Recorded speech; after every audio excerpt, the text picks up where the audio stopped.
Assalamualaikum warahmatullahi wabarakatuh. Jumpa lagi bersama saya Adi di channel Ngulik Sejarah. Dan pada video kali ini saya akan kembali lagi membacakan suatu kisah misteri. Kali ini masih tetap berjudul Kiriman. Kali ini memasuki part yang ketiga ya teman-teman. Jadi untuk kalian yang belum menonton part sebelumnya, saya sarankan untuk kalian menontonnya terlebih dahulu agar kalian mengerti dan paham keseluruhan alur ceritanya. Cerita ini datangnya dari Manavila dan nantinya kalian juga bisa mengunjungi thread beliau secara langsung. Yuk, daripada kita lama-lama, daripada kita penasaran bagaimana kelanjutan ceritanya, mari kita langsung saja menuju ke kelanjutan ceritanya. Perhatikan baik-baik karena ceritanya akan segera saya mulai.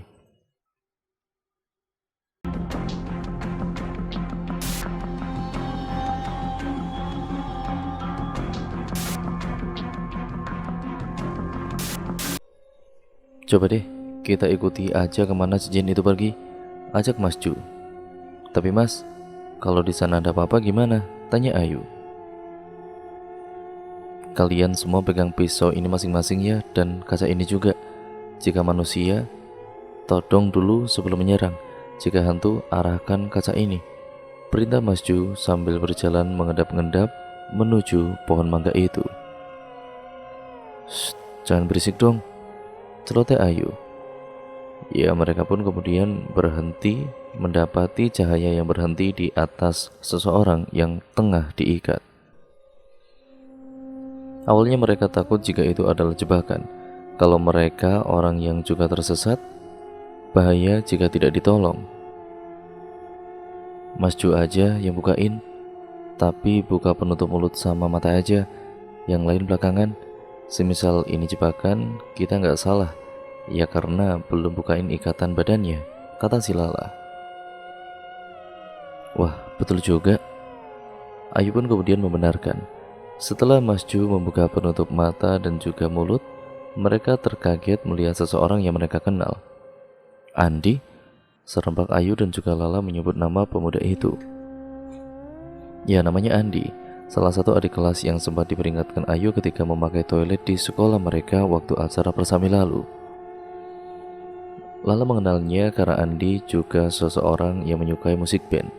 Ayu mengenalnya karena Andi anggota PMR yang diundang dalam acara itu. Dia pingsan. Kita bangunin dulu Ki. Minyak anginnya mana? Minta Ana. Coba deh, senter dong. Masa iya si Andi? Lalu ngapain dia di sini? Tanya Ayu. Lala kemudian memberikan senternya karena cahaya cincin tidak begitu menerangi wajah pemuda itu. Setelah memberikan senter, Lala mengambil cincin itu kembali. Lalu kemudian, beneran Andi loh. Kepalanya bekas kena pukul. Lihat nih, mulutnya juga memar gini. Kasih P3K cepat, kata Ayu meminta pada Ana. Yaudah yuk obatin. Setelah sadar nanti kita tanyai. Tapi jangan dibuka dulu ikatannya, takutnya dia dijadikan jebakan di sini, kata Lala. Ayu mengangguk dan kemudian mengobati luka Andi. Setelah Andi sadar, dia merasa pusing sekali. Sesekali dia menebar pandangan yang masih kabur. Lalu dia kaget mendapati 3 cewek dan 1 cowok di depan mereka. Andi seperti ketakutan. Dia meminta dilepaskan dan ingin pergi dari tempat ini. Lepas Mbak. Mbak Yu kenapa di sini? Mbak Yu sengaja mau mencelakaiku ya? Lepas Mbak. Aku tahu salahku karena pakai toilet yang Mbak maksud, tapi nggak gini juga lah, kata Andi sambil memberontak. Ayu pun menjawab dengan cerewetnya. Apa kamu bilang? Asal kamu tahu ya, kita di sini nemuin kamu tahu nggak? Kita lagi bantuin Lala nyari seseorang, nggak sengaja lihat kamu, makanya kita samperin.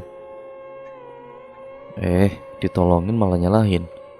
Ngemela kesana sini sambil mengerucut bibirnya. Ya maaf Mbak, lemasin dulu lah, mohon Andi dengan menunduk. Mbak Ju melepas ikatan Andi dengan pisau yang dibawanya, sedangkan yang lain meletakkan pisau di tas mereka masing-masing. Gimana kamu bisa ke sini?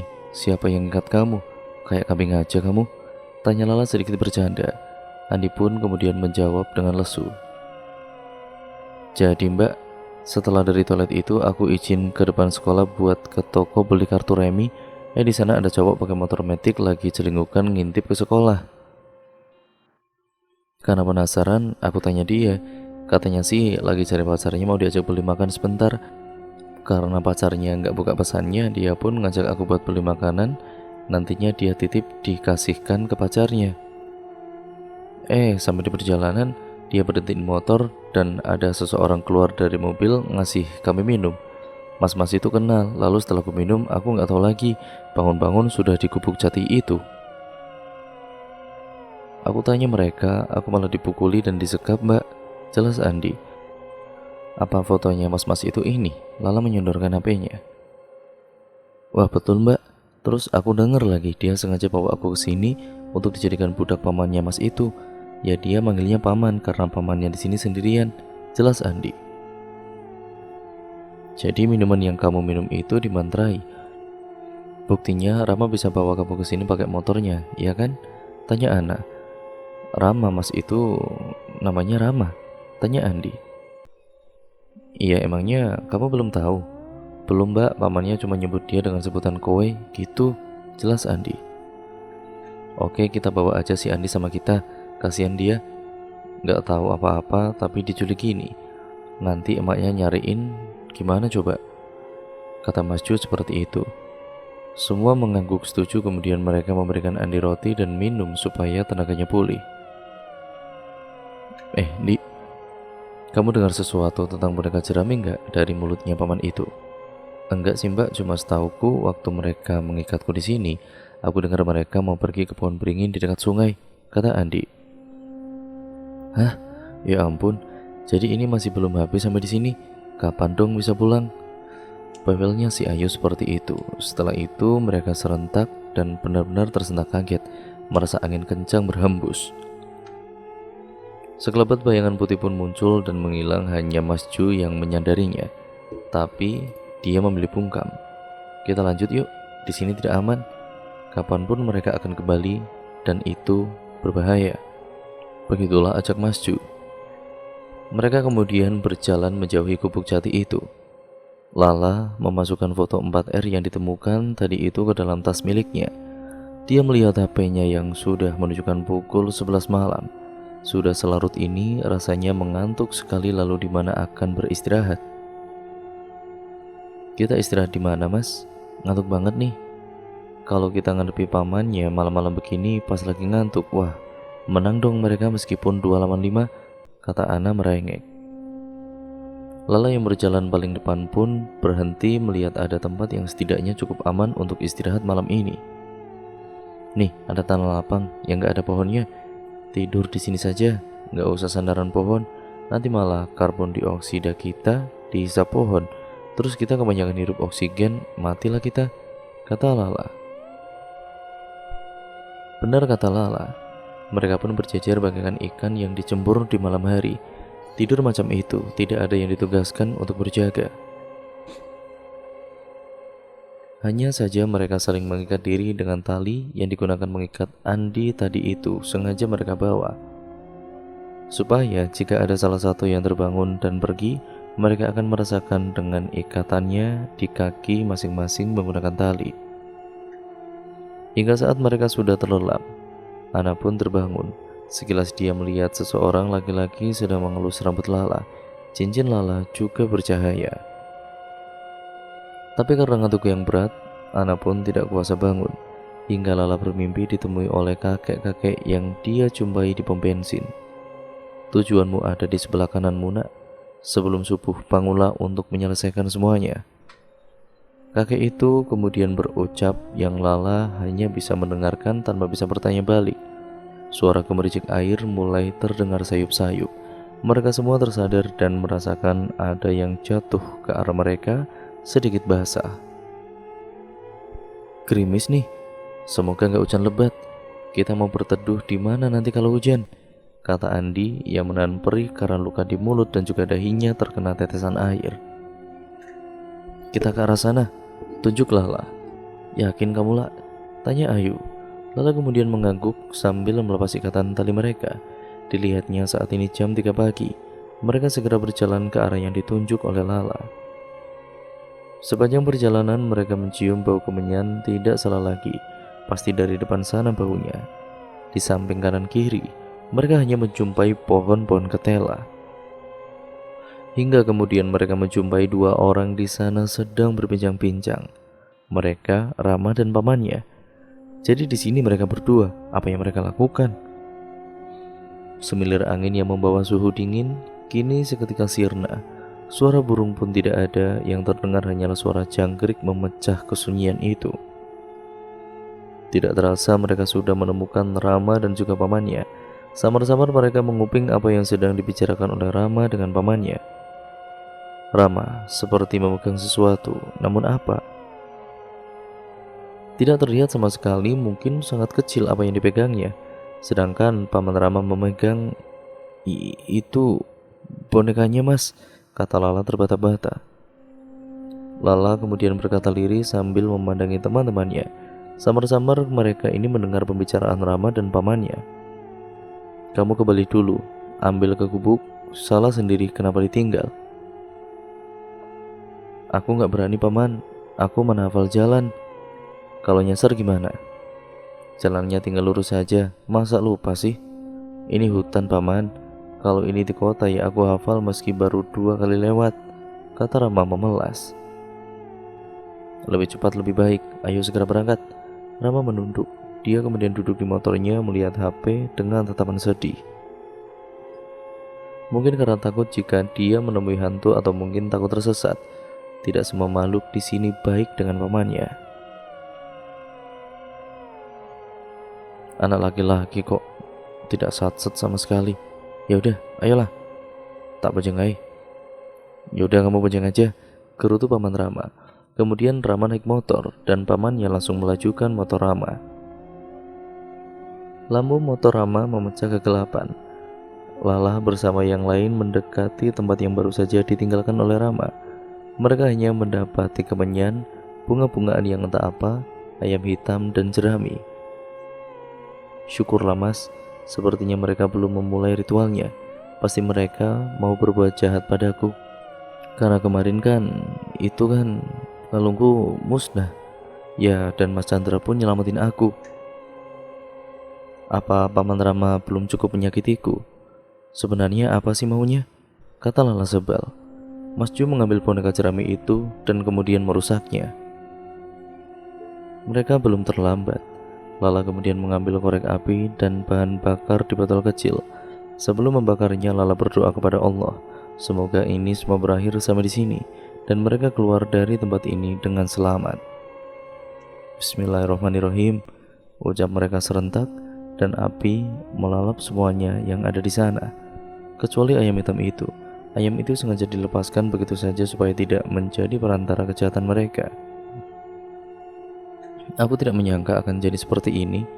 Kamu harus kuatlah, kata Ayu menenangkan Lala. Ayu dan juga Ana merangkul Lala yang terlihat syok.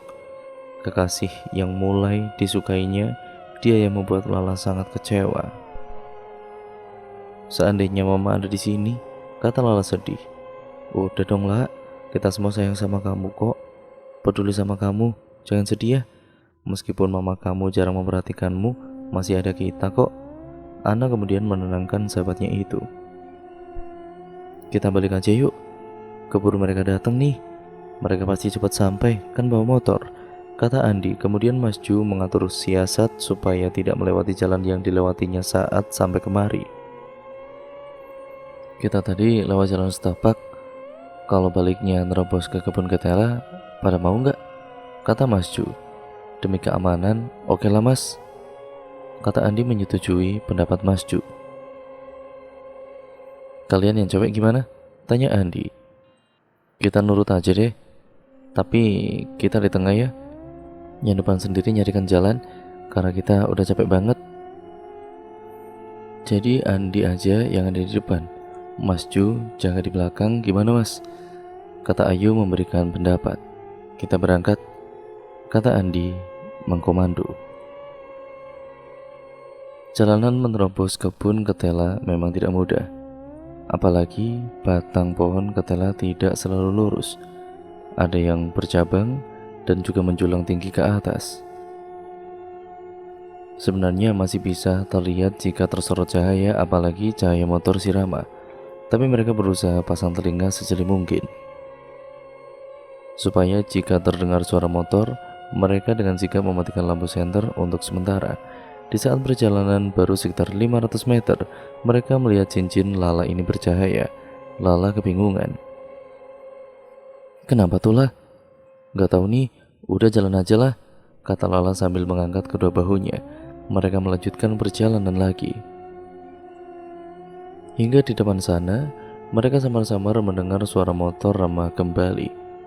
Sebelum mereka berdua menyadari ada penyusup, Andi dan juga Mas Ju mematikan senter mereka. Mereka terus jalan dengan tergesa-gesa meskipun hanya mengandalkan cahaya yang terpancar dari cincin Lala. Sudah pukul 4:15. Mereka nampak bingung.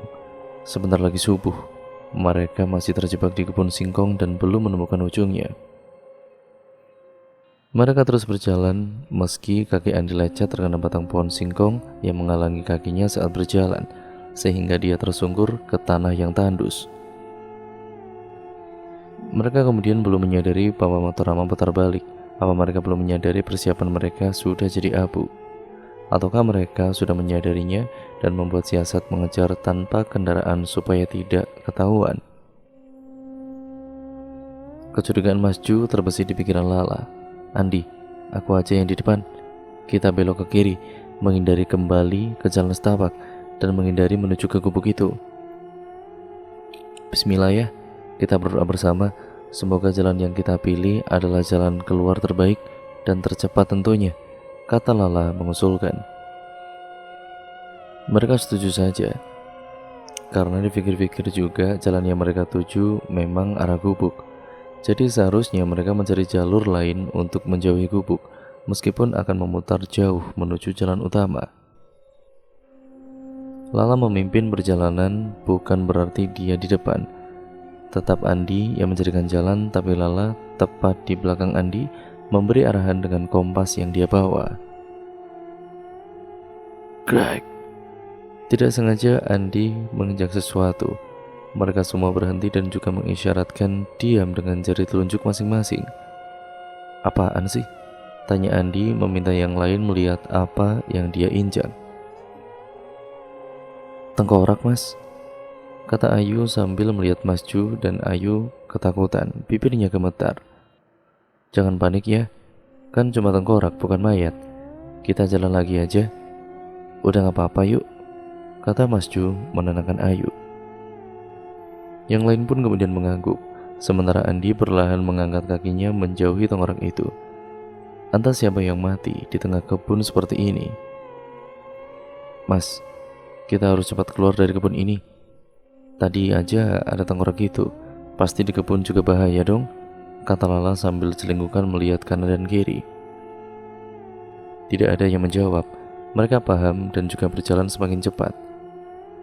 Andi menyorot senternya agak jauh. Disamar-samar melihat wanita berbaju putih tersenyum dan menyeringai.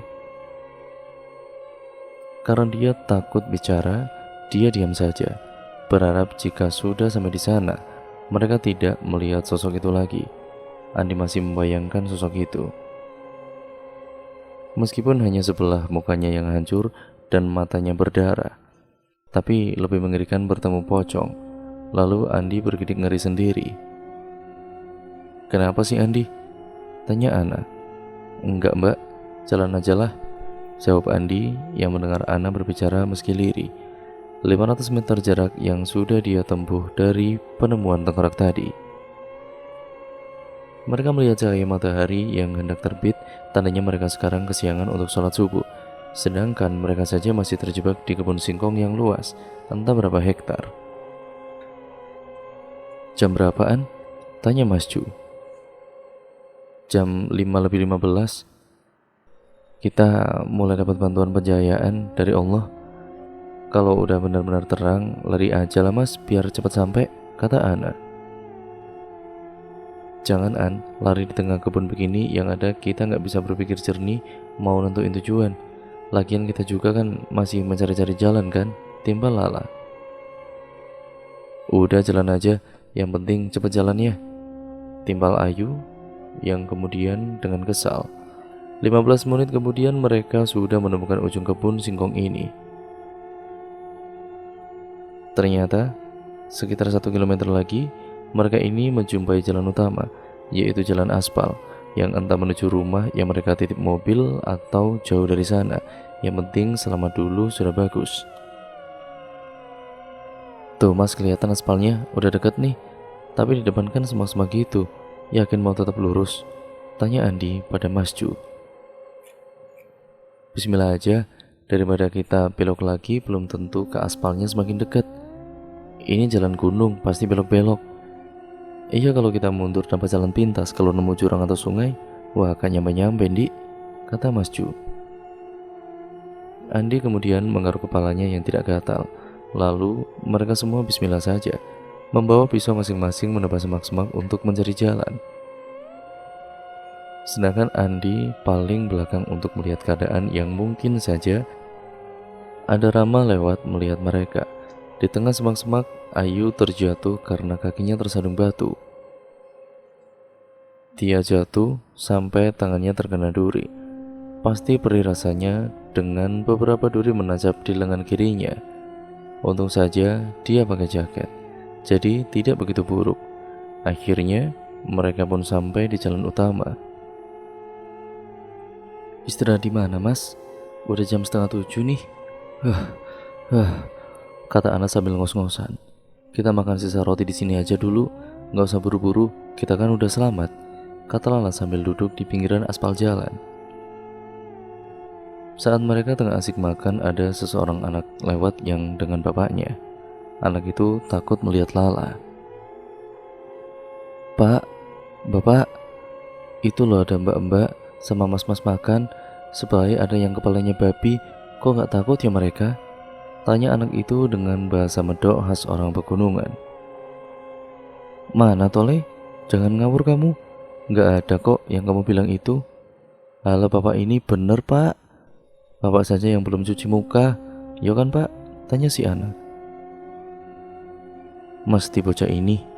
Ya udah kita samperin dulu, ajak bapak itu pada anak yang dia gandeng. Permisi, kalian ini siapa dan dari mana toh? Tanya bapak tersebut. Maaf pak, saya Lala, dan ini teman-teman saya, Andi, Ana, Ayu, dan juga yang paling ujung itu kakaknya Ana, namanya Mas Ju. Jelas Lala. Iya pak, kami dari... Ayu tidak berani melanjutkan kalimatnya. Dari mana mbak? Tanya si bapak.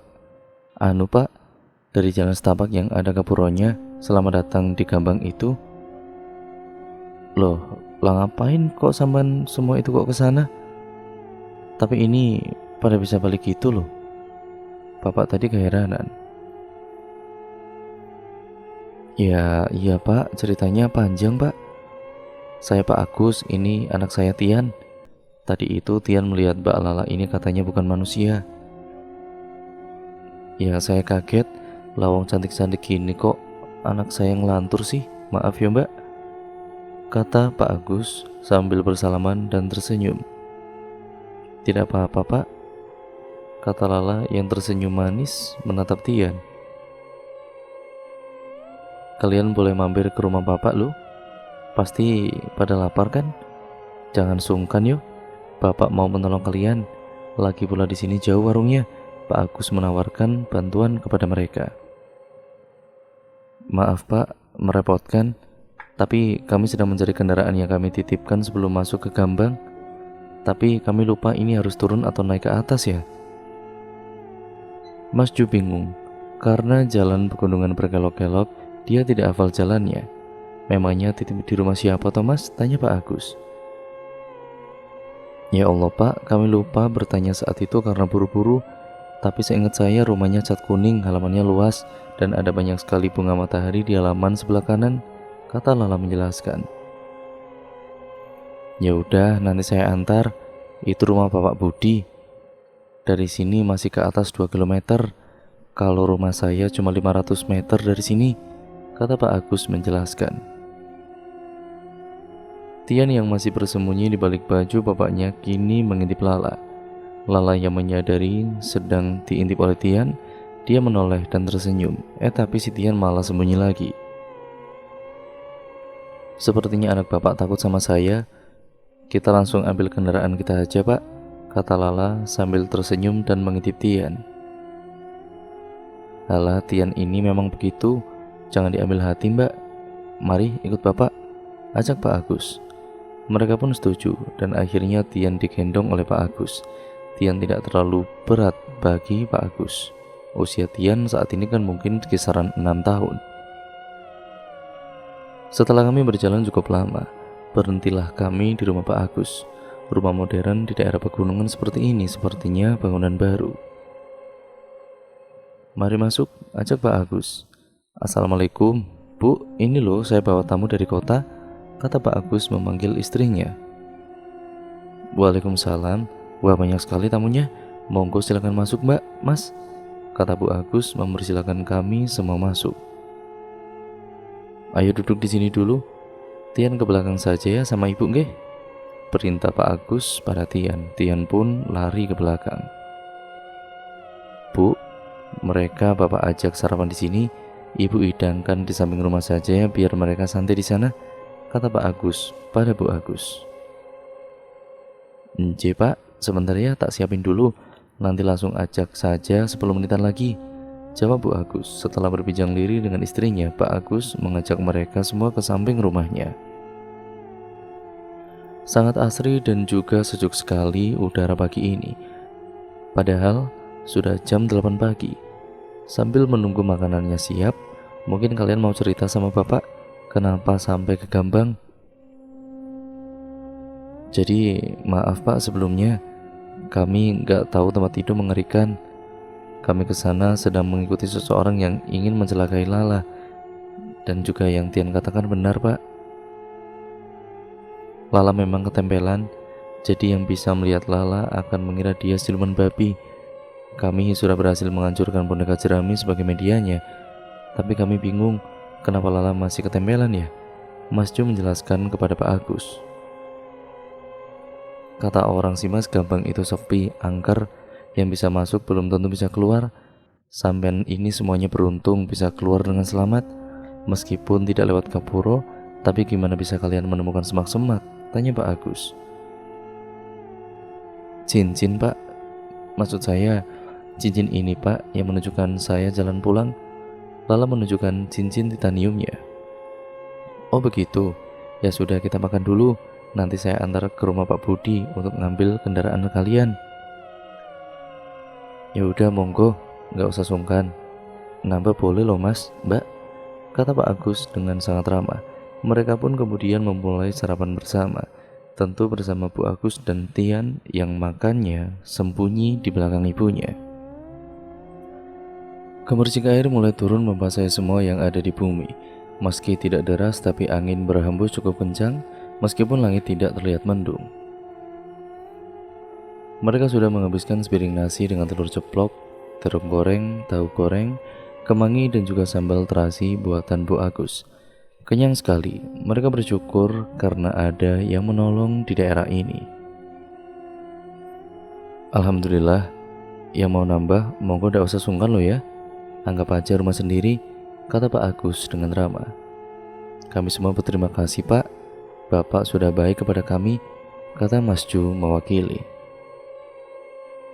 Loh ya sesama manusia kan kita harus saling tolong menolong. Oh ya sekarang kan hujan, nanti ambil kendaraan nunggu reda yo. Jalan gunung kalau hujan begini ngeri Mas, kata Pak Agus sambil geleng-geleng kepala.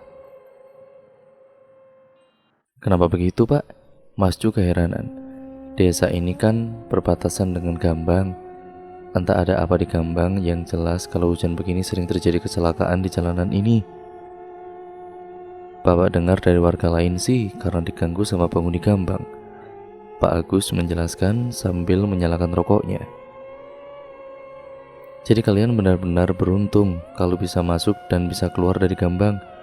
Kalau belum masuk Gapuro sih gak ada apa-apa Mas. Sepertinya setiap yang masuk Gapuro dan juga menengok Gapuro, kemudian Gapuronya ya menghilang loh. Ada yang cerita begitu, itu cerita orang yang selamat. Niatnya ke sana mau cari kayu bakar. Kebablasan masuk Gapuro Gambang. Untung saja bisa keluar.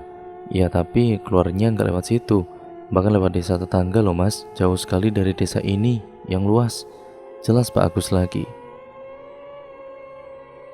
"Bapak berapa lama tinggal di sini?" tanya Ayu. "Sejak 8 tahun yang lalu, Mbak. Waktu baru menikah sama ibu. Di sini tanah warisan dari orang tua ibu, jadi kami bangun rumah di sini," kata Pak Agus menjelaskan. Pantas saja jika rumahnya modern, tidak sama dengan bangunan model kuno rumah yang lain. Saya turut prihatin sama kejadian yang menimpa Mbak Lala. "Sebenarnya ada sesepuh desa yang mungkin saja bisa membantu, tapi yaitu manut sampean aja, Mbak," kata Bu Agus datang sambil membawakan cemilan dan juga teh hangat. "Terima kasih banyak ya Bu, sudah merepotkan ini," kata Ana. "Oh enggak Mbak, monggo-monggo," kata Bu Agus dengan ramah. "Saya bisa dipertemukan dengan sesepuh yang Ibu maksud. Mungkin setelah reda, ya itu pun kalau Ibu tidak repot," kata Lala berharap. "Boleh Mbak, sama Bapak juga boleh," jawab Bu Agus. "Nanti sama saya saja Mbak, sekalian ke rumah Pak Budi ambil kendaraan kalian.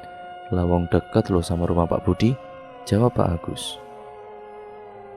"Saya terima kasih banyak Pak, Allah yang akan membalas kebaikan Bapak. Bapak sudah menolong kami dan mau mengantarkan saya ke rumah orang yang bisa menolong saya nanti," kata Lala dengan berkaca-kaca.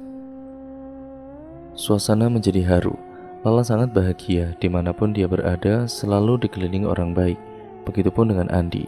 Dia sangat bersyukur karena terbebas dari daerah yang menyeramkan itu.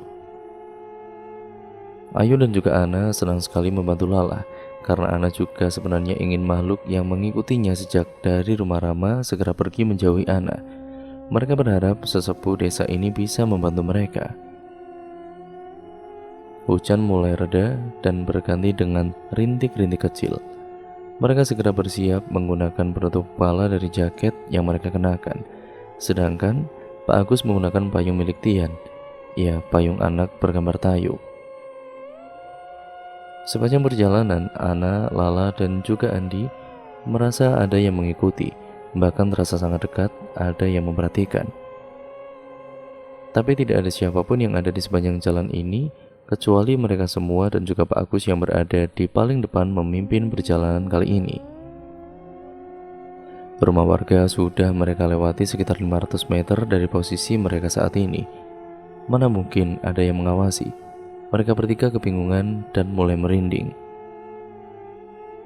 Lala yang pucat kemudian berlari kecil pindah di posisi belakang Pak Agus. Ana yang menyadari dirinya paling belakang, dia juga kemudian lari menggandeng Ayu yang berjalan di antara Lala dan Mas Ju.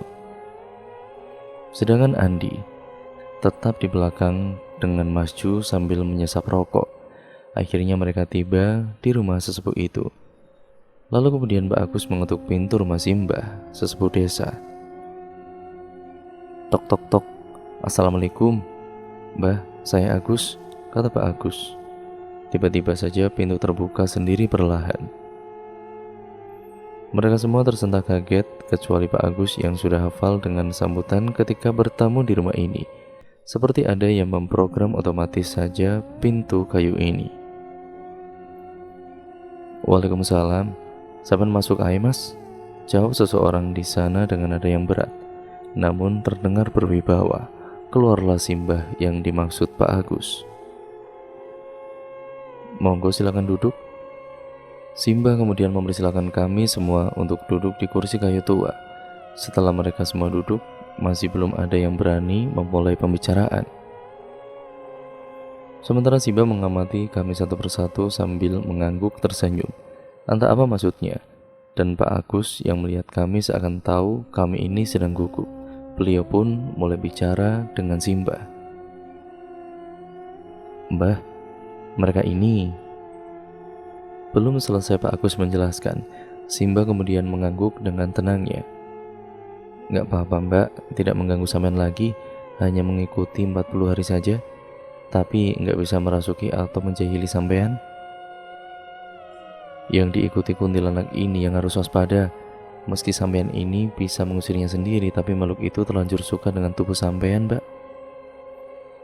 Saya bantu mengusirnya, nggih. Tapi Mas yang paling muda ini jiwanya tersesat, masih tertinggal jauh. Siapa yang membawamu ke Gubuk Jati di Gambang itu? Sampean itu kenal apa enggak, Mas?" Simba berkata, dan semua itu benar. kecuali Mbah mengatakan sesuatu tentang diri Andi. Pantas saja dia terlihat sering melamun. Sebenarnya ada apa, Mbah? Tanya Pak Agus serius. Anak laki-laki itu sudah diikat jiwanya untuk dijadikan budak iblis, dan tubuhnya akan dibiarkan mati. Maaf ya, Mbak, mereka ingin sampean mati dengan sendirinya dan membusuk di sana. Tapi teman-temanmu menolong tubuhmu, sedangkan ketika sampean keluar dari sana, hanya tubuhmu yang keluar, sebagian dari jiwamu tertinggal di Gambang. Penjelasan Simbah membuat semua menelan ludah dan bergidik ngeri. Bagaimana menyelamatkan si Andi ini, sedangkan mereka belum mengenal dekat tapi sudah melibatkan Andi ke dalam masalah ini. Maaf, apa bisa disembuhkan, Mbah? Tanya Lala. Terlihat matanya berkaca-kaca. Bisa, Mbak, Mas itu harus sering sholat dan juga memohon kepada Gusti Allah. Insya Allah bisa tertolong dan tidak menjadi semakin linglung. Satu lagi, Mbak, kata Simbah sambil menghela nafas panjang. Mereka semua memandangi Simbah dengan wajah serius. Suasana mencekam, mereka takut jika syaratnya sulit dan Andi tidak bisa memenuhinya. Dia tidak boleh pergi keluar kota ini sampai jiwanya benar-benar kembali. Jika tidak, dia mungkin saja bisa menjadi manusia yang tidak lagi waras. Jawab Simbah itu. Semua tertegun tentunya. Andi hanya diam menunduk. Sedari keluar dari Gambang memang Andi sering menunduk, padahal waktu masih menjadi jalan keluar, dia masih seperti biasanya. Perkenalkan, nama saya Mbah Karim. Kalian boleh kesini kapanpun kalian mau. Ini adalah tasbih untuk wirid. Mbak Ana bisa gunakan ini, nggih? Nanti makhluk yang mengikuti Mbak Ana akan menjauh. Sedangkan Mbak Lala, makhluk yang mengikutimu sudah tidak bisa lagi merasukimu. Mbak Lala bisa berdoa kepada Allah supaya diberi kesabaran. Jika ada laki-laki bukan murim ingin mendekati sampean, terpaksa mereka akan menjauhi sampean dengan alasan tidak logis. Ini hanya sementara, Mbak. Yang terpenting Mas Andi harus selamat dulu. Mbah Karim akhirnya memperkenalkan diri. Pak Agus memang tidak memberitahu kami sebelum berangkat, dan setelah memberi Ana sebuah tasbih, kami semua pamit untuk undur diri. Hati-hati, Nak. Selama perjalanan pulang kalian harus membaca sholawat, nggih? Jangan berhenti sebelum keluar dari area pegunungan ini. Karena makhluk yang mengikuti kalian ini akan menyesatkan kalian dengan cara apapun supaya kalian kembali ke Gambang nantinya. Mbak Karim memperingatkan kami semua dengan ramah dan lembut. Kami mengangguk dan juga salam. Assalamualaikum, Mbah. Enggih, waalaikumsalam. Monggo, Mbak, Mas, kata Mbah Karim sambil menutup pintunya. Kemudian Mbak Agus mengantar kami ke rumah Pak Budi mengambil mobil kami. Lalu kami mengantarkan Pak Agus ke rumahnya dan berpamitan dengan Bu Agus dan juga Tian kecil. Insya Allah kami akan kembali lagi, Pak, Bu. Kami sangat berterima kasih. Kami pamit. Assalamualaikum. Wajah Mas Ju diiringi salam bersamaan dari mereka. Hati-hati yo, Mas. Sampean ingat yo, Mas, pesan Simbah. Waalaikumsalam. Pak Agus melambaikan tangan sambil tersenyum. Kami pun memasuki mobil dan bergegas untuk pulang. Suasana selepas hujan di area pegunungan membuat jalanan terasa sangat licin. Angin masih berembus dingin. Mas Ju yang menyetir mobil memilih menutup kaca mobil dan menyalakan AC saja. Tidak ada cara tawa yang terlontar. Mereka diam pada pemikiran masing-masing. Musik di mobil juga sengaja tidak diputar, menambah keheningan saja. Dan cerita pun akhirnya berlanjut ke part yang selanjutnya ya teman-teman. Terima kasih untuk kalian semua yang sudah menyimak video kali ini dan cerita kali ini. Nah, kalian pasti penasaran kan bagaimana kelanjutan ceritanya? Makanya saksikan terus hanya di channel ini ya teman-teman. Jangan lupa like, comment, dan share, serta subscribe channel ini dan nyalakan tombol lonceng notifikasinya agar kalian tidak ketinggalan video terbaru selanjutnya dari channel ini. Sekian, terima kasih atas perhatian kalian. Sampai berjumpa di part selanjutnya hanya di channel ini. Video ini saya akhiri, kurang lebihnya mohon maaf. Wassalamualaikum warahmatullahi wabarakatuh.